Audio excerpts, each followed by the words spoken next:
The lamp on the officer's desk flickered like a dying star, its glow barely reaching the corners of the barracks. Outside, wind scraped against the wooden walls, carrying the faint rattle of trucks and shouted orders, the usual sounds of obedience. Inside, one man stood motionless, his shadow stretching long across the floor. The paper trembled in his hand. Orders, stamped, signed, unquestionable. A single sentence that felt heavier than a rifle. Advance at dawn. Clear the village. Burn it. He read it twice, then a third time, as if repetition could dull its edge. It didn't. Around him, other soldiers moved with mechanical precision, tightening belts, cleaning weapons, muttering in rehearsed confidence. He envied their certainty. His own heart beat with something he couldn't quite name, not fear of the enemy, but of himself, of what he might become if he obeyed. The barracks smelled of oil, wet boots, and smoke. Propaganda posters watched from the walls, sharp lines, proud slogans, smiling faces untouched by ash. They promised honor in obedience, victory in cruelty. He'd believed them once. Now the words felt hollow, echoing against the weight of what awaited at sunrise. He folded the paper carefully, as though gentleness could lessen its cruelty. His hands, rough from winter and war, hesitated mid-motion. They were hands that once built things, a fence, a wooden toy for a nephew he hadn't seen since the first bombs fell. That memory arrived uninvited, a ghost slipping through the cracks of duty. A sergeant's voice barked through the door, pulling him back to the present. "Get some rest. You'll need it." He nodded, though he knew rest would not come. When the others finally slept, their breathing steady in the cold room, he sat awake beneath the dim light, watching the moths circle the bulb. Tiny, fragile things, drawn to the very heat that could kill them. He wondered if soldiers were much different. Somewhere deep inside, a quiet voice, one he had long tried to silence, whispered the question he feared most. What if the orders are wrong? But the uniform was heavy, the insignia colder than steel. Conscience had no place in the ranks, not here, not now. Still, as the lamp sputtered and the night stretched thin, he felt the faint stir of rebellion, not loud, not spoken, just the smallest tremor of mercy beneath layers of command. A shadow of humanity, flickering, but not yet gone. Dawn arrived without warmth, a pale light creeping over the horizon, revealing the skeleton of the land. Frost clung to every blade of grass, every fence post, every barrel left beside the road. The column of soldiers moved through it like shadows, breath clouding in the cold, rifles slung low, boots striking in rhythm. The world was quiet except for that steady crunch of ice beneath leather, a sound that somehow felt louder than gunfire. He walked among them, eyes lowered, his mind still clinging to the night before. The paper with the order felt like it was still in his pocket, burning against his leg. Ahead, the road wound toward a valley where smoke from a dozen chimneys rose thin and harmless into the sky. The village, their target. "Keep your eyes sharp," someone muttered behind him. "They hide in barns, even the old ones." He didn't answer. He'd learned that silence was safer than doubt. As they approached, the mist thickened, wrapping the village in a gray veil. Through it, faint shapes began to appear. Rooftops, a church spire, a cluster of wagons, the kind of place that once would have meant bread and warmth. Now it meant danger. The sergeant raised a fist, and the column halted. Somewhere in the distance, a dog barked, one of those sharp, eager sounds that didn't belong in war. It startled the men more than they'd admit. A few chuckled nervously. One spat, but the barking went on, insistently alive. He looked toward the sound and caught sight of it, a small brown dog, tail wagging, standing beside a wooden gate. It wasn't afraid, its head tilted, curious, as if greeting guests rather than soldiers. A boy's voice called faintly from behind a house, a quick whistle, and the dog darted away. That simple, ordinary moment cut through the frost like a blade. For a second, the soldier forgot the orders, forgot the fire he was supposed to bring. The boy's voice lingered, young, careless, real. Then the sergeant waved them forward again. "Move!" They crossed the boundary into the village. The cobblestones glistened under the melting frost. Windows shuttered, doors barred, but the faint smell of bread still drifted from somewhere. He imagined families crouched in silence behind walls, clutching one another, praying not to be noticed. He wondered if they could hear the crunch of his boots. Fear thickened in his chest, not of ambush, but of what he might have to do when the orders came. Ahead, the sun finally broke through the mist, spilling weak gold over the rooftops. It should have looked beautiful, but it only made everything feel fragile. He tightened the grip on the rifle, as though it might steady the tremor inside him. Around him, the others marched with faces like stone. But within that silent formation, one man's conscience stirred, uneasy, questioning, already straying from command. The village waited. The village stood still, as if holding its breath. No smoke, no shouting, only the creak of shutters in the faint breeze. Every door was closed but not broken, every house intact, untouched by fire. It felt less like a battlefield and more like a photograph of life paused mid-motion. The soldiers spread through the narrow lanes, rifles ready. Their boots echoed against the stone, a foreign rhythm in a place that had known only the sounds of mornings and markets. Chickens scattered from the road. A cart lay half-loaded with hay, frozen in the act of work interrupted. He could almost see the hands that had left it there, rushing inside when they heard the trucks approach. He moved slowly, eyes scanning doorways, windows, shadows, expecting a gun barrel, a trap, anything that would justify the order he carried. But there was nothing, only the quiet hum of wind and the faint drip of thawing frost.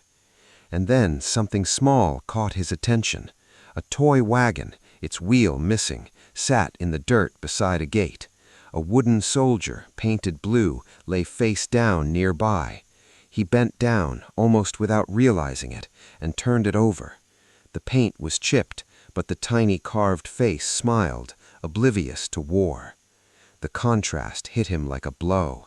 He had been told this village harbored enemies, partisans, traitors, those who fed the resistance. But the only thing feeding here, he thought, was silence.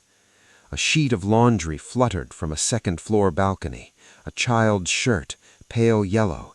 It waved like a flag of surrender. He felt a knot tighten in his chest. Every corner he turned, he found another sign of ordinary life, a doll on a windowsill, boots too small for any soldier lined neatly by a door, a chalk drawing on a fence depicting a sun with too many rays. Around him, the men muttered in low voices, growing restless. "Nothing here. Maybe they ran."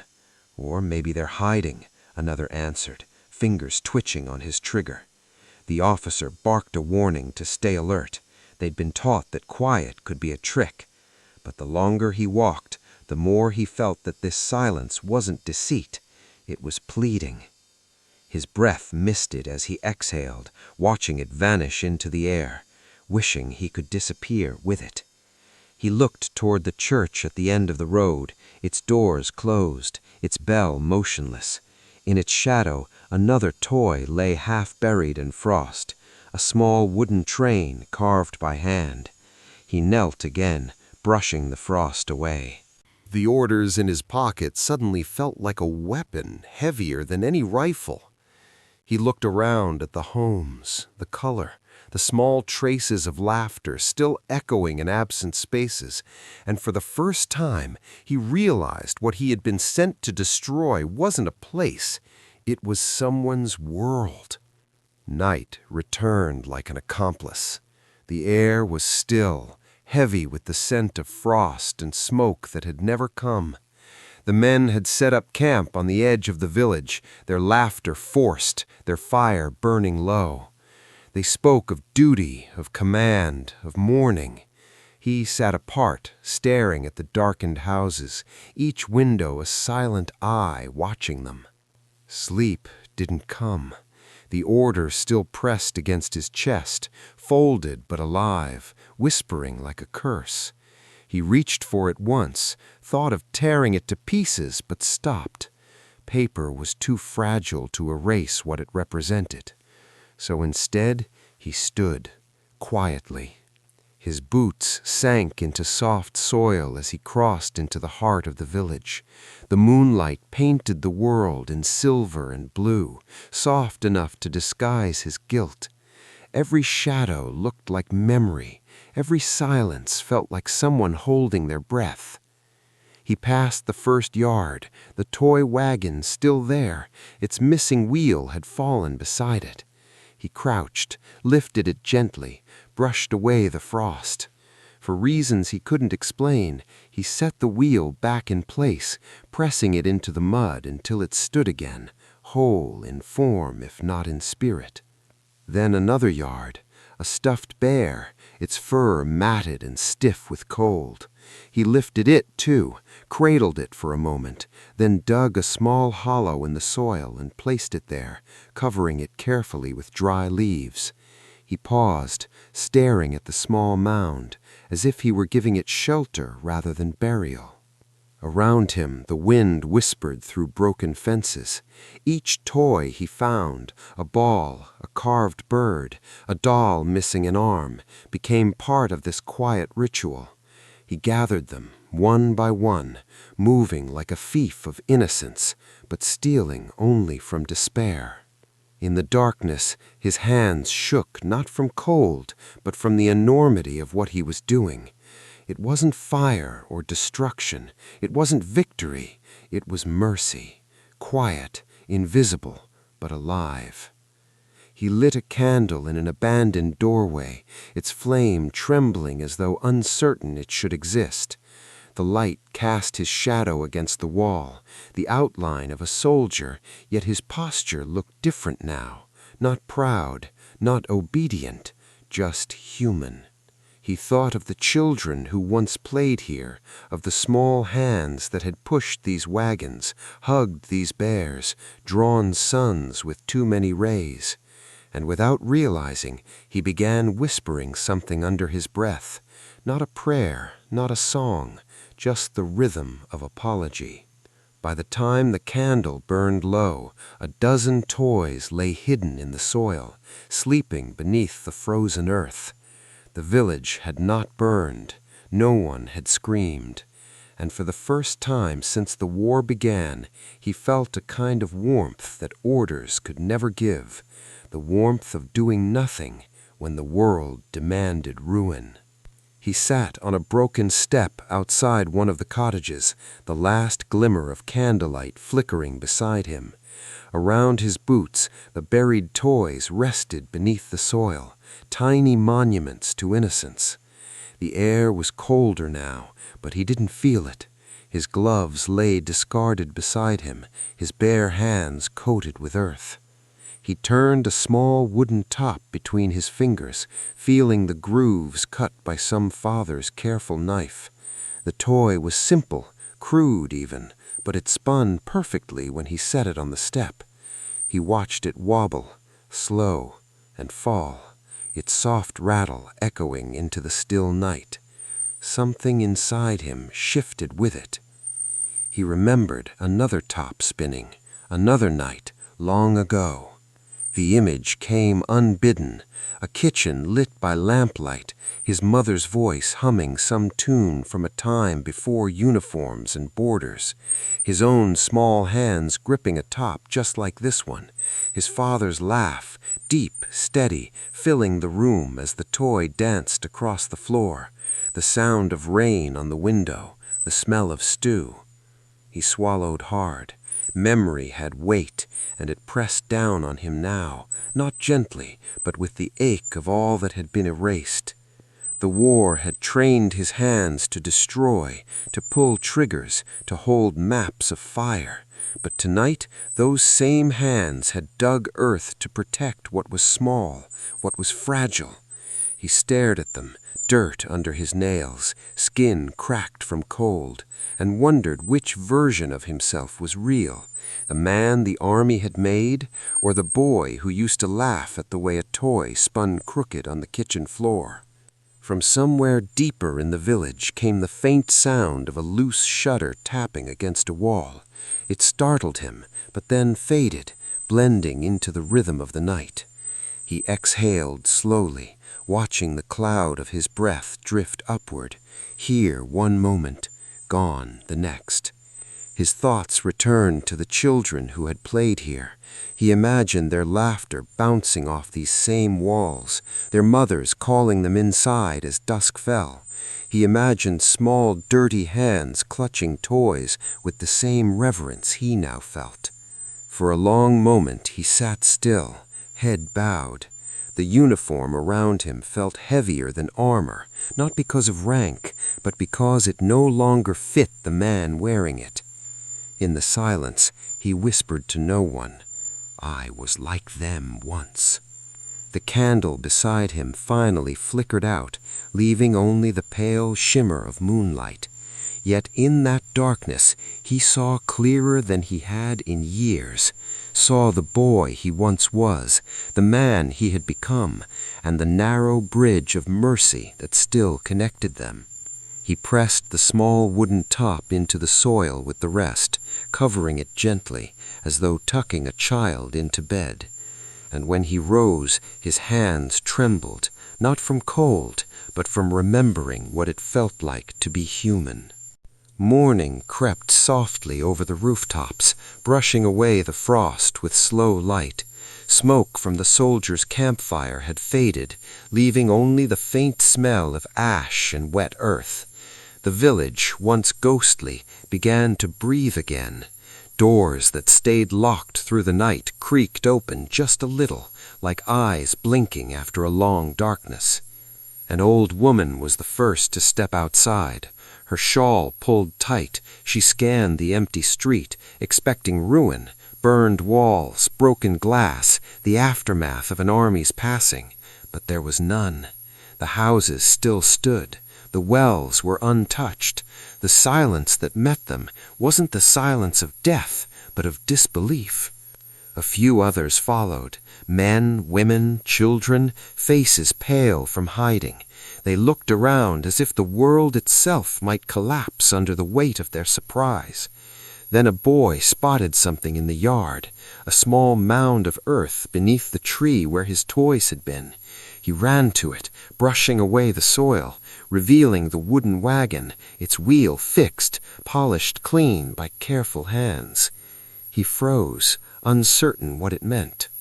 Others joined him, kneeling in the grass, unearthing small treasures, a doll wrapped in a leaf, a carved bird resting in a hollow, a stuffed bear tucked under the roots of a fence post. Each discovery was met with the same stunned silence, the kind that comes when the world suddenly behaves in a way too gentle to believe. Few villagers crossed themselves. One whispered, "He could have burned everything." Another answered, "But he didn't." From the hill beyond the fields, the soldiers were gone, their tracks leading away, swallowed by frost and distance. Only one pair of footprints lingered near the homes, weaving from yard to yard. The villagers followed them with their eyes, piecing together the story the prints told. A man walking slowly, stopping often, kneeling, not to destroy, but to protect. The sun broke through the clouds then, glinting off the frost and turning the little mounds into tiny mirrors of light.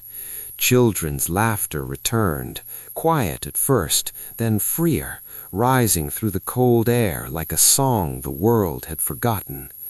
In that laughter, the villagers felt something greater than relief. It was gratitude, silent, profound, almost sacred. They would never know his name, nor why he did it, but as they stood together beneath the pale gold morning, they knew what he had left behind. Not orders, not ruin, only mercy. The trucks arrived just after midday, their engines breaking the fragile calm. The officer stepped out first, tall, precise, his coat immaculate despite the mud. His boots struck the ground with authority. Behind him, 2 aides followed, carrying clipboards and the weight of expectation. The soldier stood among the others in the cold square, back straight, eyes fixed ahead.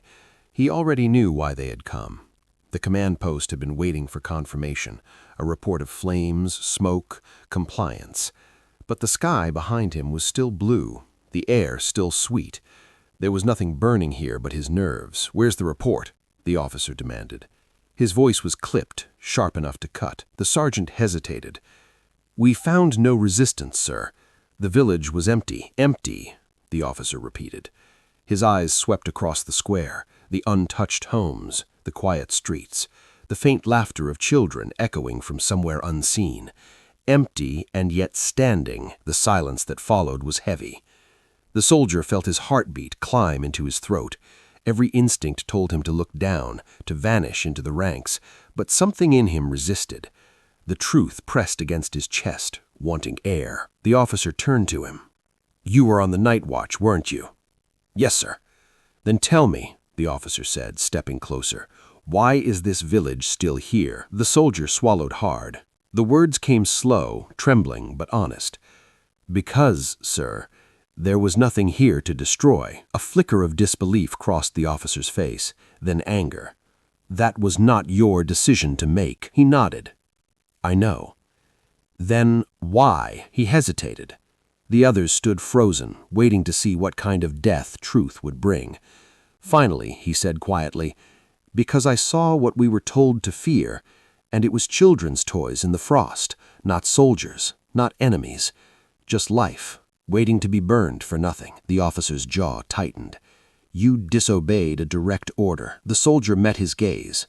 "No, sir, I obeyed a different one." It wasn't defiance in his voice, not pride either, just a tired honesty that left no room for hate. The officer studied him for a long moment, searching for a sign of cowardice, but found only calm. Behind them the wind stirred. The villagers were watching from behind doors and fences, their faces hidden but their eyes wide.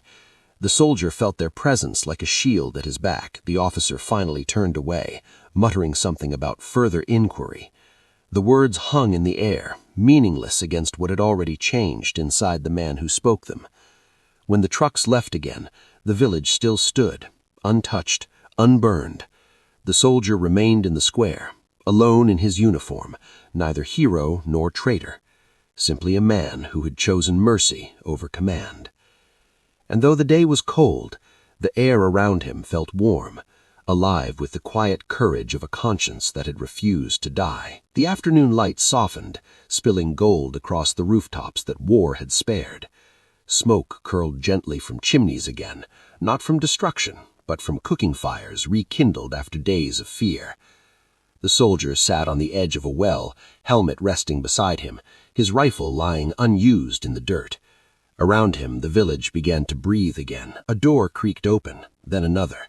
Shapes moved between the houses, careful, hesitant. Faces peeked from windows, half believing what they saw. A man in uniform, motionless, weapon idle, eyes lowered. An old woman stepped forward first. She carried a basket of bread, stale but precious. Her hands trembled as she approached, unsure whether this was surrender or gratitude. The soldier rose, instinctively straightening, but when she extended the bread, he froze, unsure what to do. Then, almost shyly, he bowed his head. He took a small piece, not to eat, but to hold, a gesture of shared life. That was how the silence broke. Children appeared next, small feet crunching softly over the frost. They looked like ghosts at first, pale, cautious, until one of them spotted something half buried in the snow, a wooden train, its paint chipped but intact. The boy brushed it clean with his sleeve, and his face lit up in a quiet smile. The soldier watched, motionless, as the boy began to push the train along a frozen puddle, the sound faint but alive. Then, slowly, the others joined. Laughter, light like wind chimes, rising where fear had once lived. He knelt down, reaching into his coat pocket. From it he pulled a small figure, a toy he had repaired during the night's secrecy, its arm glued back in place with wax. He set it gently on the ground before the smallest child, a girl wrapped in an oversized coat. For a moment no one moved. Then she took the toy and smiled, a smile without accusation, without history. Only thanks. From the edges of the square, men stepped out, farmers, laborers, widowers. Their faces were worn, skeptical, but when they saw their children laughing beside the soldier, the hardness softened. One man gave a short nod. Another lifted his cap. No words were spoken. None were needed. The camera would linger on the hands, dirt-stained fingers brushing as bread was passed, the soldier's gloved palm steadying a bucket as a villager poured water, a child's mitten tugging gently at his sleeve. Each touch, a quiet surrender to peace. A dog barked somewhere down the lane, the same dog that had barked the morning he arrived. This time, it wagged its tail. In that moment, the village was no longer divided between occupier and occupied. It was simply a place where life had dared to continue. The soldier looked up at the pale winter sky, his breath a slow cloud in the light. The frost was melting now, not from sun, but from warmth reborn between people who had chosen, without a single word, to forgive. Morning came softly, as if the world itself wished not to wake too quickly. Mist hung low across the valley, curling through the trees and broken fences. The soldier stood at the edge of the village road, his pack slung over his shoulder, uniform dulled by dust and thawed frost.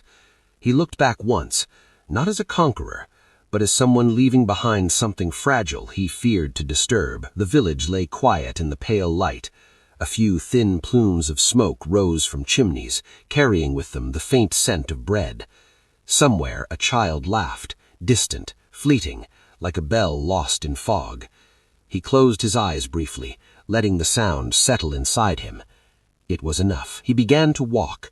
Each step sank into soft earth, the frozen ground finally giving way to mud.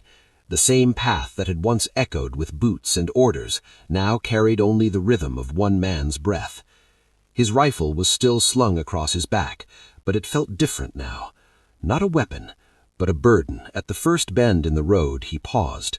The sun was climbing, breaking through the clouds in thin, trembling lines. Its light fell over the rooftops, over the well where he had sat, over the patch of snow where a wooden train still lay there. The child had left it there again, half buried, perhaps as a farewell. He crouched and brushed the frost from its tiny wheels. For a long time, he simply looked at it, this small thing that had outlasted orders, fear, and war.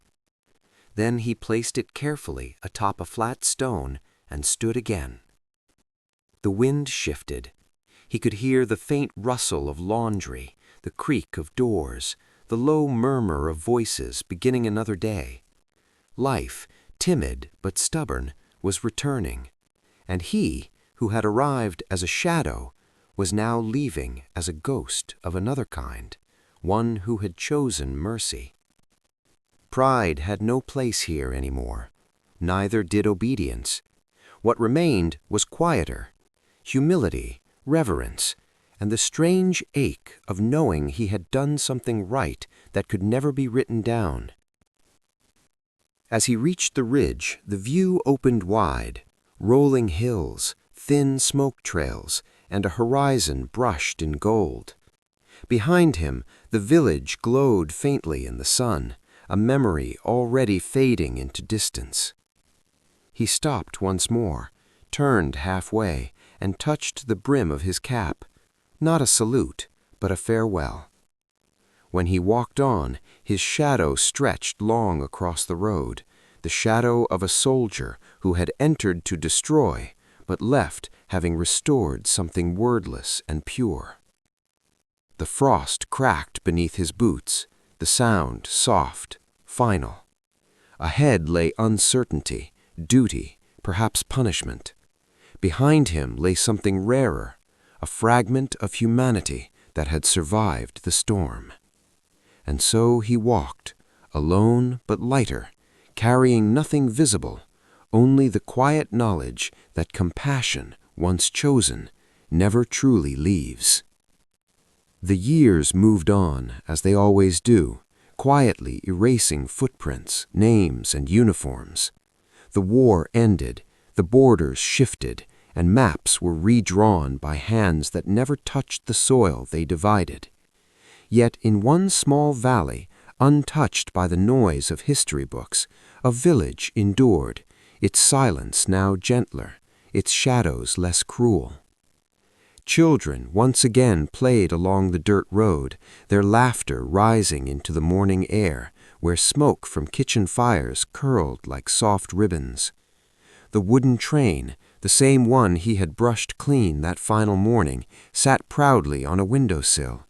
Its paint was chipped, its edges worn smooth by generations of tiny hands, but it remained, a relic of mercy carved into the fabric of ordinary life. No one spoke often of that winter. Time had blurred the faces, the uniforms, the exact year. Only whispers persisted that once, when soldiers came to burn, one among them had chosen to bury instead. He had not left a name nor a note, just kindness, quiet as snowfall. The camera lingers on these ordinary relics, a doll stitched with new cloth, a tin soldier missing one arm, a wooden horse resting beside a cracked window pane. They are small, almost trivial things, yet they carry the weight of an unspoken promise that even amid orders and terror, humanity can still reach for gentleness. In the evening light, an old woman sits by the same well where the soldier once paused. Her hands rest on her lap, folded like memory. When asked about that winter, she only smiles faintly. He did not save a village, he saved something inside us. The narration deepens, reflective, deliberate, as if spoken not just to recall, but to heal. History often remembers destruction, the cities burned, the lives taken, the orders followed. But sometimes the truest victories are buried in silence, a toy hidden under snow, a hand that refused to strike, a night when one man chose mercy over command. The film slows, images dissolve into one another, frost melting from rooftops, light spilling across the same fields once trampled by boots.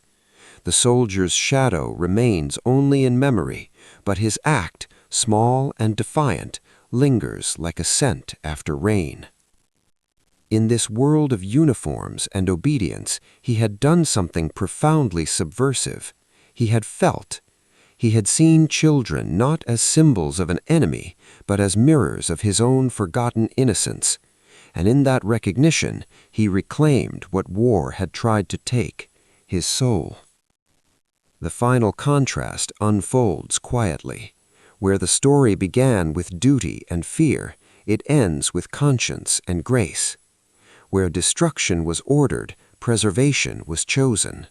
The same hands that were trained to ignite became hands that protected. As dusk falls, the camera pans once more across the village. Windows glow with warm amber light. A boy places his toy soldiers on a table, arranging them not for battle, but for tea, laughter spilling in soft echoes. The narration closes gently, almost in a whisper. The world remembers its wars through monuments and medals, but mercy leaves no stone, no name, only the quiet proof that kindness can survive even the darkest instructions. He buried toys when he was told to burn homes, and in doing so, he buried the fire inside himself. The final shot fades to stillness, snow falling slowly over the valley, blanketing the earth where toys once slept beneath. No music swells, no banners rise. Only the wind carries the faintest echo of that night, when one soldier, alone, reminded the world that even in war, mercy endures.